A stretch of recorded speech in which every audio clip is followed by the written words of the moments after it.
നമസ്കാരം, ഞാൻ Sethulakshmi. Chemmanur international jewellers Kaumudi ഹെഡ്ലൈൻസിലേക്ക് സ്വാഗതം. Powered by fortune industries, presented by Baba easy English in association with hisleep mattresses. അടിത്തറ ഒരുക്കാൻ അമിത്ഷാ. അക്രമ രാഷ്ട്രീയത്തിന്റെ പേരിൽ CPM-നെ കടന്നാക്രമിച്ച് അമിത്ഷാ. പ്രവർത്തകരെ ആക്രമിച്ച് കീഴ്പ്പെടുത്താമെന്ന് കരുതേണ്ടെന്നും കൊലപാതക രാഷ്ട്രീയ വിഷയത്തിൽ CPM-നെതിരെ നിയമവഴി തേടുമെന്നും BJP ദേശീയ അധ്യക്ഷൻ. 3 ദിവസത്തെ സംസ്ഥാന സന്ദർശനം പൂർത്തിയാക്കി ഷാ ഇന്ന് മടങ്ങും. CPM അധികാരത്തിൽ വരുമ്പോഴെല്ലാം സംഘപരിവാറിനെതിരെ അക്രമ രാഷ്ട്രീയ നയം സ്വീകരിക്കുന്നത് പതിവെന്ന് അമിത്ഷായുടെ ആരോപണം. മുഖ്യമന്ത്രിയുടെ ജില്ലയിലാണ് ഏറ്റവും അധികം അക്രമങ്ങളെന്നത് ലജ്ജാകരം. BJP നേതൃത്വത്തിൽ ദേശീയ ജനാധിപത്യ സഖ്യം കേരളത്തിൽ അധികാരത്തിൽ വരിക തന്നെ ചെയ്യുമെന്നും പാർട്ടി അധ്യക്ഷൻ.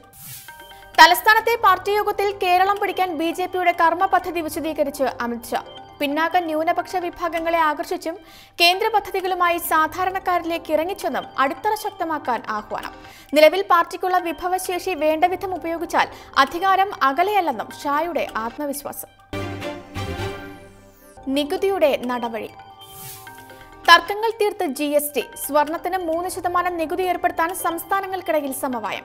12% നികുതി സ്ലാബിൽ വരുന്ന റെഡിമെയ്ഡ് വസ്ത്രങ്ങൾക്കും 18% സ്ലാബിൽ വരുന്ന ചെരുപ്പിനും വില വർദ്ധിക്കും. സിഗരറ്റും ബീഡിയും ഉൾപ്പെടെ പുകയില ഉൽപ്പന്നങ്ങൾക്ക് GST പൊള്ളും. GST കൗൺസിൽ യോഗത്തിൽ നികുതികൾ സംബന്ധിച്ച് ധാരണയായതോടെ ബ്രാൻഡഡ് ധാന്യങ്ങൾക്ക് 5% നികുതി. എന്നാൽ കുടുംബശ്രീ ഉൽപ്പന്നങ്ങൾക്ക് ഈ നികുതി ബാധകമാകില്ലെന്ന് സംസ്ഥാന ധനമന്ത്രി തോമസ് ഐസക്. GST-യിൽ ഇളവ് ലഭിക്കുക സൈനിക ക്യാന്റീനുകൾക്ക് മാത്രം. ജൂലൈ 1-ന് GST നിലവിൽ വരുമ്പോൾ ഉൽപ്പന്നങ്ങളുടെ വിൽപ്പന വിലയും നികുതി നിരക്കും പരസ്യപ്പെടുത്തണമെന്ന കേരളത്തിന്റെ ആവശ്യത്തിന് അംഗീകാരം. ഇക്കാര്യം വ്യക്തമാക്കി മാധ്യമങ്ങളിൽ പരസ്യം നൽകണം. നടപടി GST-യുടെ മറവിൽ കമ്പനികൾ കൊള്ളലാഭത്തിന് മുതിരുന്നത് തടയാനെന്നും ധനമന്ത്രി. പനിക്കിടക്കയിൽ കേരളം. കാലവർഷം കനത്തോടെ സംസ്ഥാനത്ത് ഡെങ്കിപ്പനി ബാധിതരുടെ എണ്ണത്തിലും പെരുപ്പം. മെയ് മാസം മാത്രം 2475 പേർക്ക് രോഗം സ്ഥിരീകരിച്ചപ്പോൾ രോഗബാധ സംശയിച്ച് ചികിത്സ തേടിയവരുടെ എണ്ണം 15,000-ത്തിലധികം. അതിനിടെ ആശങ്ക വർദ്ധിപ്പിച്ച് H1N1-ഉം ടൈഫോയിഡും. കൊല്ലം, കണ്ണൂർ, പാലക്കാട്, തൃശൂർ, കോഴിക്കോട് ജില്ലകളിൽ രോഗം സ്ഥിരീകരിച്ചതായി ആരോഗ്യവകുപ്പ്. തലസ്ഥാനത്ത് പല സ്വകാര്യ ആശുപത്രികളിലും കിടക്ക ഒഴിവില്ലാത്തതിനാൽ പനി ബാധിതരെ അത്യാഹിത വിഭാഗത്തിൽ പ്രവേശിപ്പിക്കുന്നില്ലെന്ന് പരാതി. ചികിത്സ തേടുന്നവർക്ക് സർക്കാർ ആശുപത്രികളിൽ മതിയായ സൗകര്യമൊരുക്കാൻ DMO-മാർക്ക് നിർദ്ദേശം നൽകിയതായി ആരോഗ്യ ഡയറക്ടർ. താലൂക്ക് ആശുപത്രികളിൽ പ്രത്യേക വാർഡുകൾ തുറന്നതായും വിശദീകരണം.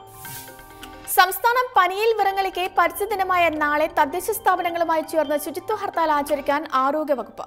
തിരഞ്ഞെടുത്ത പൊതുസ്ഥലങ്ങളിൽ കടകളടിച്ച് ശുചീകരണ യജ്ഞത്തിന് ആഹ്വാനം. ക്ലോറിനേഷനും മാലിന്യ നീക്കവും രോഗപ്രതിരോധ പ്രതിജ്ഞയും ഉൾപ്പെടെ വിപുലമായ പരിപാടികൾ. ഒഴിഞ്ഞുമാറാത്ത ഭീഷണി. മാഞ്ചസ്റ്റർ ആക്രമണത്തിന്റെ നടുക്കം മാറും മുൻപേ ലണ്ടനിൽ വീണ്ടും ഭീകരാക്രമണം. ലണ്ടൻ ബ്രിഡ്ജിൽ കാൽനട യാത്രക്കാർക്കിടയിലേക്ക് ഭീകരർ ഓടിച്ചു കയറ്റിയ വാനിടിച്ച് 6 പേർ കൊല്ലപ്പെട്ടു. നിരവധി പേർക്ക് പരിക്ക്. ആക്രമണം നടത്തിയെന്ന് കരുതപ്പെടുന്ന 3 ഭീകരരെ വെടിവെച്ചു കൊന്നതായി സുരക്ഷാ സേന. ഭീകരാക്രമണ സാധ്യത കണക്കിലെടുത്ത് ലണ്ടൻ ബ്രിഡ്ജ് അടച്ചു.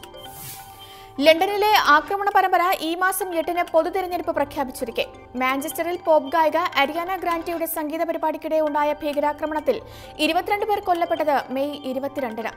അതിനിടെ ലണ്ടൻ ഭീകരാക്രമണത്തിന്റെ പശ്ചാത്തലത്തിൽ യാത്രാ നിരോധനം പുനഃസ്ഥാപിക്കണമെന്ന ആവശ്യം വീണ്ടും ഉയർത്തി US പ്രസിഡന്റ് ഡൊണാൾഡ് ട്രംപ്.